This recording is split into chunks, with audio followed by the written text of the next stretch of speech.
So today I just wanted to talk about Star Rail. I was going to make a counter-side videos and stuff, which I was working on with the new characters and such, but then I got distracted with the Star Rail drama videos thanks to algorithm gods. And I read through a lot of comments because there were a lot of comments on people arguing with each other with the good points, fair points, I would say.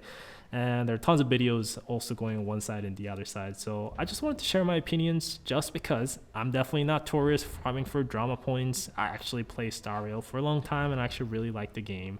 And I spent quite a lot of money, I would say. I was definitely a dolphin and time towards the game as well, since I enjoyed the contest like simulations. And I'm also looking forward to certain games coming out in the future that seems to be taking a huge inspiration from Star Rail as well. So let's start with the reason why people started doing posting is due to anniversary character Castoris having this unique passive skill where she is able to revive your dead allies one time during the battle with the 1 HP. And since this thing is called a global passive skill they're introducing with her, that long as you have her within your account, this passive skill will trigger even though she is not within your party. So you can build up different teams with the different members, excluding Castoris, but as long as you have her within your account, if your units dies, this passive skill will trigger to revive them. So I think even the Doom posters will probably agree that this revive passive skill itself is mostly for newer players and won't impact the overall endgame aspects that much, even though it could be helpful here and there, but it'll be more like a bit of clutch than actually helping you able to clear the content much better. And what they are worried about, which I somewhat agree with, is the fact that they can always come up with something more crazy down the road as a global passive skill and forcing you to pull out certain characters, because they could always give like more speed, which is a really crazy thing for the games like this, or more crit rates, crit damage, whatever relates to damage. That'll be also really appealing to anyone who tends to do like end game stuff and go hardcore with the game content. My stand on this is that number one, that this is a single player game. If this was a PvP game, I'd probably care more, but it really isn't. There's not even a ranking mode as of right now. So I guess it doesn't really make me feel like that mad or angry that they're adding something like this. And the second reason is because they already kind of added unique skills with the past release with certain characters. For example, I have the big character actually, and she is come with a pretty unique skill that will definitely help you out in some of the contents. Not to mention Ren Mei, if you have her, she can give you additional path for one of the choices in the simulation cards, so that's also pretty good. And Acheron, which was last year's anniversary character, she had this execution skill where she can delete off enemies off field long as they're non-elite, and this is really useful, probably way more useful and more often used compared to Castoris global passive skill. So I'm not saying the idea of the global passive skill is same as this, but it's just extension of what they've been doing, which is trying to sell some special characters to the players by giving some benefits and special effects and what. So if you're on the fence about it, here's all this sparkly things we added to this character, and if you miss out this character, you are going to feel left out. They're definitely playing with the FOMO part, and they do it really well. I think that's what Whoever does the best at it, and they're successful with it. So this is just their latest new things to make you pull out the character, and I'm pretty sure it's going to work well. And like I said, I think they have been just doing the same thing for years, so I just feel numb about it. I don't really feel mad at all. Maybe I'm a little bit surprised they felt like they had to go this far to sell this character, because I feel like they probably still pull out this character even without this global passive skill thing, but maybe they felt like they need that extra push for players to go after this character. So maybe that's why they added it. But personally, my overall opinion is that this game has been pushing up power creep with the new addition of characters as well with their ability. For example, like I said, Acheron is one of my favorite character, and to play with her, I really require some of the limited banner character as well. For example, there's this 5-star Fox guy that I can't think of his name on top of my head right now, but he basically applies a lot of debuff stacks so Acheron can use her ult much faster. And if you don't have him, your Acheron is going to be really left out. So even though I don't like his design, I didn't like him as a character, but I had no choice but pull him because Akira is my favorite wife in Star Rail, and to actually make her viable in the future as well, I really needed her, and he really changed the way she was played. So I can definitely say in there I felt bad, but I had no choice but pull out the character. So to me, this global passive skill is not that different than this. Is that Hoiber's has been making me forced to pull out the character with their kits or unique ability in the past already. So that's overall opinion why I don't think this is that much of a big deal. Should they have done it, like I said, I think they would have sold Castorus regardless her having global passive skill or not. And I actually think this might backfire as well because lower spenders, like most of people who plays this game, are going to be really fixated on this global passive skill thing, and they're going to check out every time new character comes out and like, is there a global passive for this character? Is there a global passive for this character? And if this character does not have a global passive skill, they'd be like, oh, I can maybe skip this character completely. So I feel like it's just going to push more players to just not care for a lot of characters who does not have a global passive skill. So overall, I just think this is not really helping the game that much personally from my perspective, but I'm pretty sure they're going to make a lot of money, and I'm not the one that's making money here. It's the Hoiber's is the one making the money. So they're probably right and I'm wrong. So Hoiber's 100% knew there was going to be a lot of noise surrounding global passive release in the game, so they went extra mile this anniversary to add a lot of positive change for any range of players, as well as a lot of rewards in my opinions. First thing being they're giving you 30 pulls, which is really nice, and they're also giving you currency that you can use to purchase the 5-star character from the shop, including 2 limited banner characters they added to the list. So now you can actually purchase the Auto Apocalypse of Honkai Star Rail, which is still one of the best healers to this date in the game, and you can actually try to use him with the Castorus team as well. And there's also your Ruin Mei as well, which is still probably really decent for break team. In general usage, you're better off using other Harmony characters, so you can say she's a little bit outdated now, but considering how long she was out for, I guess that's kind of understandable for Honkai Star Rail power creep level. So there's that. And this currency can be carried over, and I'm pretty sure they'll eventually add new characters to the list.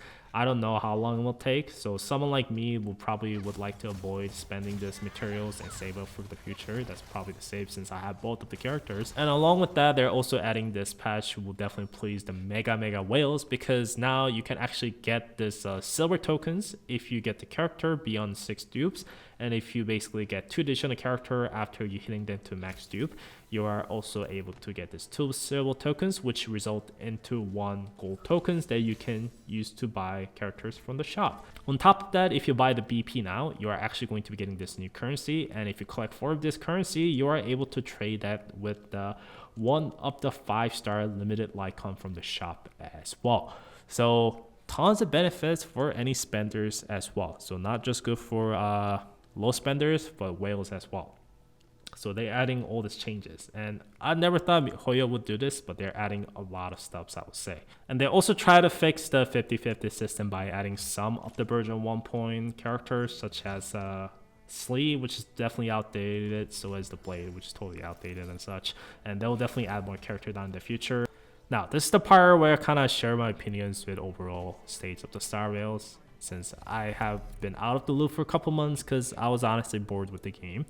So let's kind of discuss it here. So first of all, I think while all these changes are nice, I don't think it's good enough to bring the players like me back to the game. First of all, they really need to address the story. Yapping is insane. It gotten worse starting from 3.0. I played Honkai Impact 3, so I know what yapping is. But at least they gave you skip options, so you can definitely skip the story and continue playing the game with the content you like. But Star Rail apparently does not know how to implement the story skip, even though, like I said, other Horrorverse game has it, especially Genless and Zero have a story skip button, but this game does not. Second thing they should really address, in my opinion, is the power creep. I think if they don't address that, if they don't do a massive change to old character again and again constantly, players like me come back to the game, we're going to see our character roster, and we're going to see the money and time we spend in the old character is just not really good anymore. So they're just going to delete the game again. They're not going to start over again by spending money again and pulling out the new character. It is not going to happen.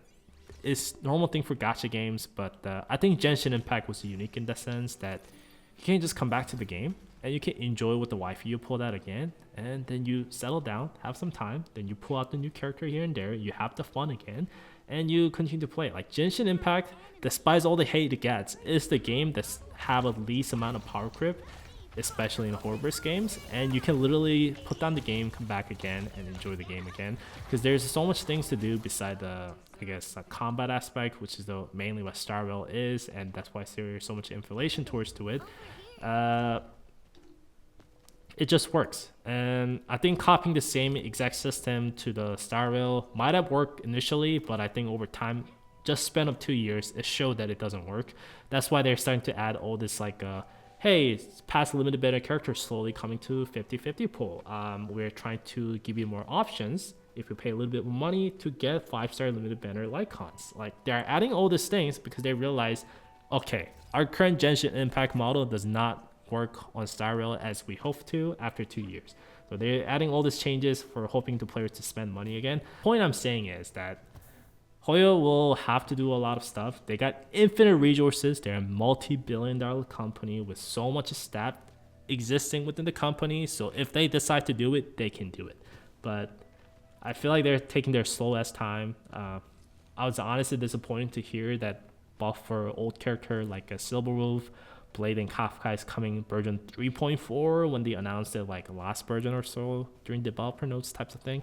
It takes them that long to change something like that, and they're a company with a couple thousands of people. I honestly think they need to drop some of the newer projects and just work more into their existing games. I think one part I can definitely not look down on is the fact that if you buy the battle pass now, it's going to be giving you some resources to buy a more 5-star Lycon. That's a limited banner one as well eventually.